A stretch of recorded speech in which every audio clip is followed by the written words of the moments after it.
السلام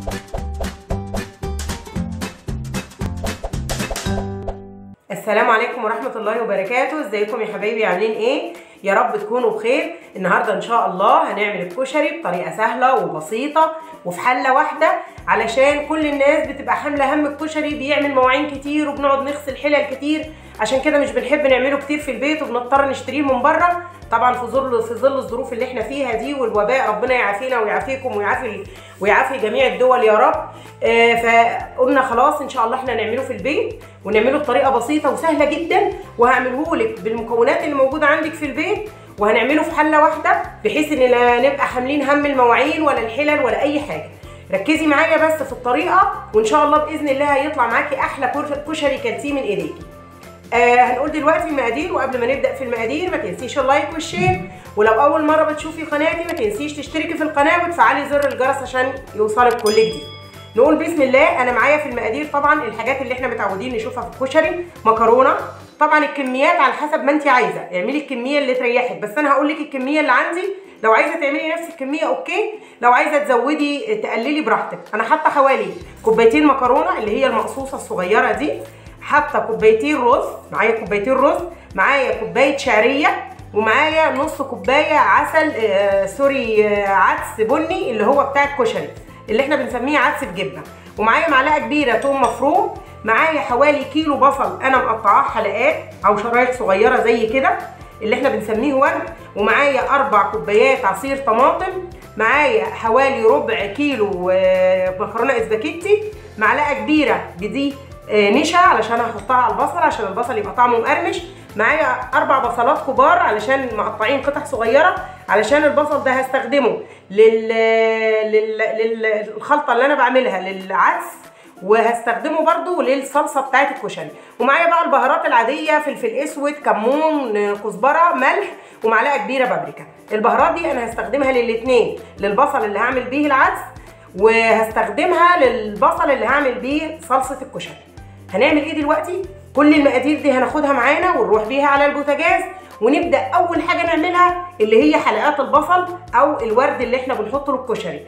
هعمل عليه ايه؟ هنزل عليه معلقه النشا علشان يديني بس قرمشه، وهقلب البصل مع معلقه النشا قبل ما احمره في الزيت. هنروح دلوقتي على البوتاجاز ونبدا ننفذ وصفه الكشري مع بعض. وصفه الكشري دي على فكره طلبوها مني حبايبي السعوديين، اللي ان شاء الله باذن الله هعملها لهم النهارده. يركزوا بس في المقادير، وان شاء الله هيطلع من تحت ايديهم احلى كشري مصري ياكلوه من ايديهم ان شاء الله. يلا بينا على البوتاجاز.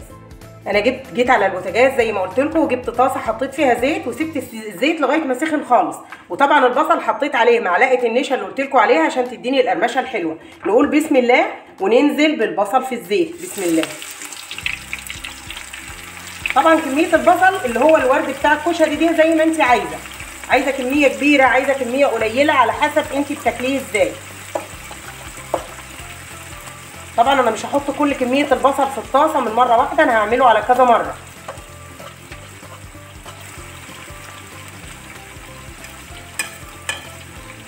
اهو اقلب البصل واسيبه في الزيت لغايه ما يتحمر تماما. اول ما بيتحمر البصل افضل اقلبه لغايه ما يتحمر ويديني اللون الذهبي الحلو، وبعدين بطلعه على مناديل مطبخ عشان تشرب الزيت اللي فيه. كده البصل احمر ما شاء الله، ده اللون اللي انا عايزاه، ده اللون الجميل اللي انا عايزاه. هعمل ايه دلوقتي؟ طبعا انا فضلت اقلب فيه لغايه ما خد اللون ده. هجيب مناديل مطبخ وهطلعه على مناديل مطبخ علشان اصفي الزيت اللي فيه. اهو اطلع كل الكميه على مناديل المطبخ.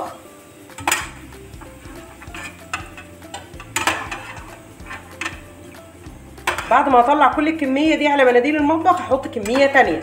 اهو شايفه ما شاء الله البصل بيقرمش وبيعمل صوت اهو الله اكبر، وهو لسه طالع كمان من الزيت. لما يبرد بقى خالص هتسمعي القرمشه بتاعته. هجيب كميه تانيه وانزل بيها في الزيت.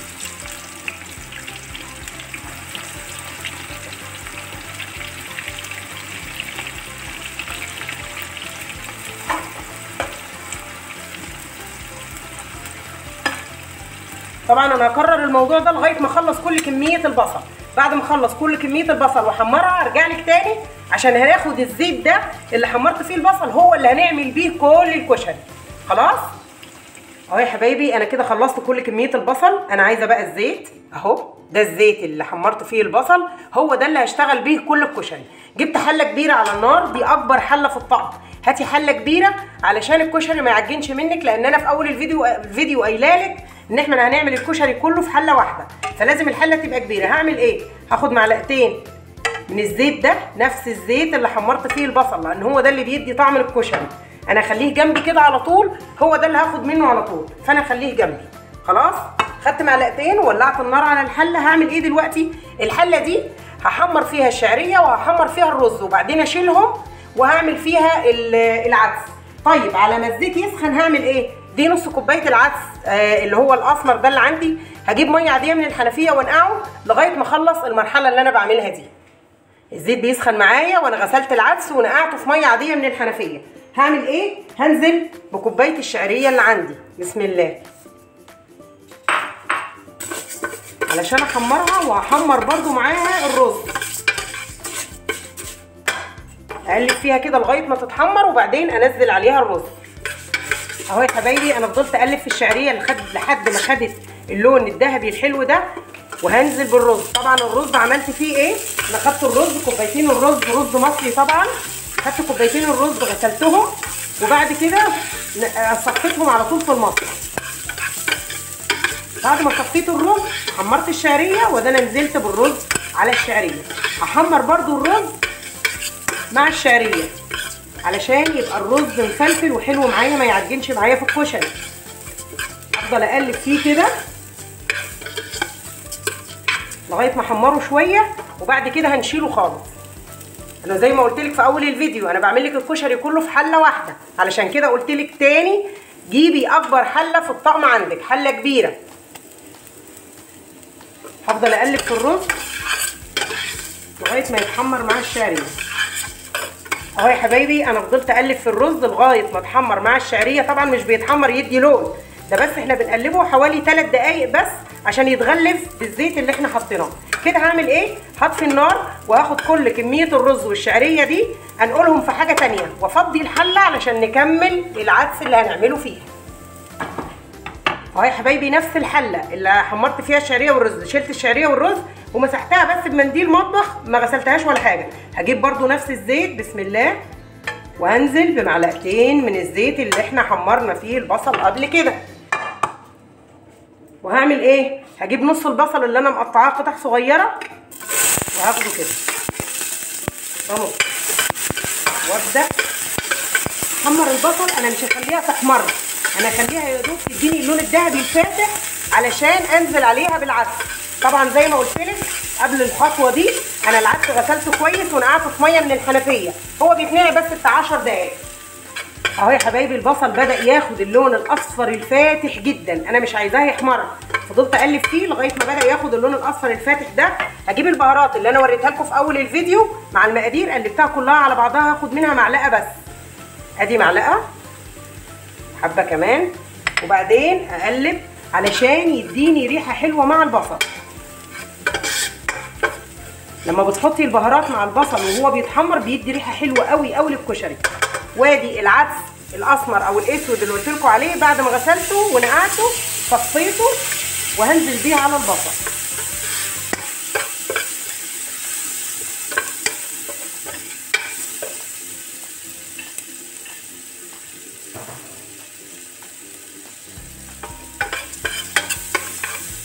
هقلبه كده بس كام قلبه، وبعدين هنزل عليه بميه، بس يا ريت تكون الميه مغليه.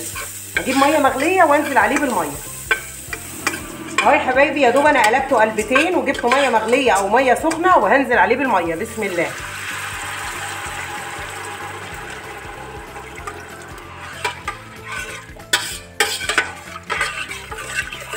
هحط عليه حوالي 3-4 كوبايات ميه، لان انا كده كده هزود ميه لما اجي احط الرز واحط باقي المكونات. هعمل ايه دلوقتي؟ هغطي الحله دي زي ما هي كده، وهسيب العدس يستوي نص سوا، يعني هو بالكتير هياخد 5 دقايق يبدا يغلي. اهدي عليه النار واسيبه 5 دقايق واطفي عليه. خلاص؟ طيب دلوقتي انا هشيل الحله دي خالص، احطها على عين ثانيه ونبدا نجهز الصلصه. اهو يا حبايبي كده هنعمل الصلصه بتاعت الكشري. جبت حله صغيره على النار، وهنزل برده بمعلقتين زيت. طبعا الحله سخنت، نزلت بمعلقتين زيت. هنزل بباقي البصل اللي كنا جايبينه في المقادير، اللي خدنا نصه للعدس وده النص التاني.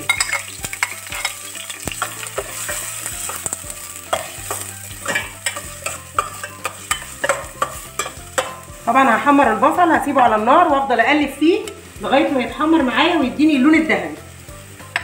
اهو يا حبايبي البصل خد مني اللون الذهبي. هنزل عليه بمعلقه من البهارات اللي معايا، برضو زي ما قلت لك دي بتدي ريحه حلوه قوي في الكشري. واخده قلبتين كده وهنزل عليه بعصير الطماطم اللي عندي. بسم الله. نزل كل كميه عصير الطماطم اللي عندي وهقلبها كده.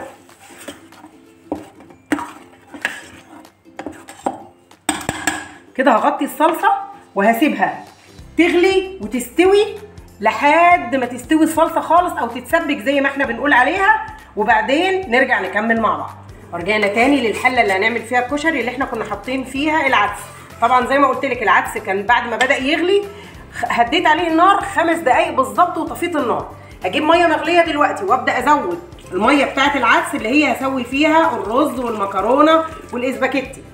طبعا الميه على حسب الكميه اللي عندك. هعمل ايه دلوقتي؟ هنزل بالرز اللي احنا حمرناه مع بعض مع الشعريه اهو. بسم الله. هنزل بكل كميه الرز اللي عندي مع الشعريه اللي احنا حمرناهم مع بعض وكنا محمرينهم في نفس الحله. هنزل بيهم كده. وهنزل بيه كمان عليه المكرونه، كوبايتين المكرونه نيه اهي، نيه.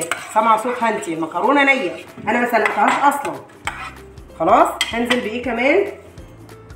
بالاسباجيتي، كل كميه الاسباجيتي. ابدا اقلب كده.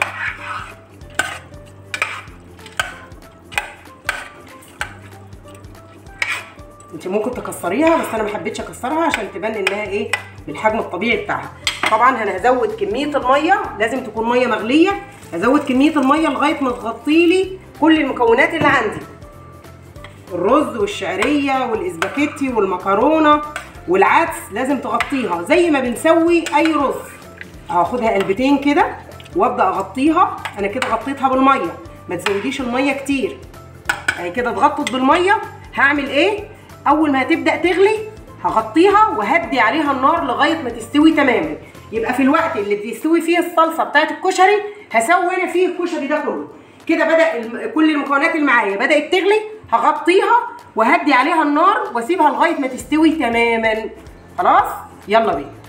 اهو يا حبايبي الرز استوى ما شاء الله. شايفه الرز مفلفل ومنطور مع المكرونه مع الشعريه مع العدس مع الاسباجيتي. شايفه ما شاء الله منطور وزي الفل. استوى وبقى جميل جدا.